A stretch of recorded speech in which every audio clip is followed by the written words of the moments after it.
కోనసీమ జిల్లా ఇరుసుమండలో gas leakage ఆగట్లేదు. Gas లీకేజీతో భారీ మంటలు ఎగసిపడుతున్నాయి. కాసేపటి క్రితమే ఘటనా స్థలాన్ని కలెక్టర్ మహేష్ కుమార్ పరిశీలించారు. గ్యాస్ లీకేజీ కట్టడిపై అధికారులతో సమీక్షించారు. కలెక్టర్ ఆదేశాలతో స్థానికుల్ని సురక్షిత ప్రాంతాలకు తరలిస్తున్నారు.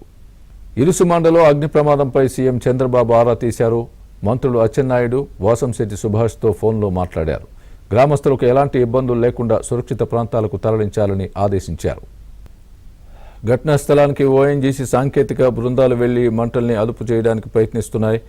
అగ్ని ప్రమాదానికి సంబంధించి సీఎం చంద్రబాబు కూడా ఆరా తీసినట్టుగా మనం చూస్తున్నాం. ఓఎన్జీసీ ఇరుసుమండలో ప్రస్తుత పరిస్థితి వివరించేందుకు మా ప్రతినిధి రాజాబాబు రెడీగా ఉన్నారు లైవ్లో. రాజాబాబు, చెప్పండి, ప్రస్తుతం అక్కడ ఉన్నటువంటి పరిస్థితి ఏంటి?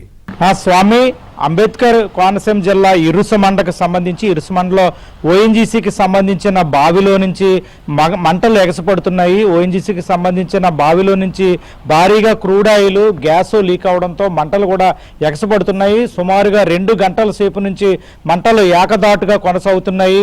ప్రస్తుతం అధికారులు కూడా అప్రమత్తమయ్యారు. అంబేద్కర్ కోనసీమ జిల్లా కలెక్టర్ కూడా సంఘటనా స్థలానికి చేరుకొని స్థానికులను అప్రమత్తం చేశారు.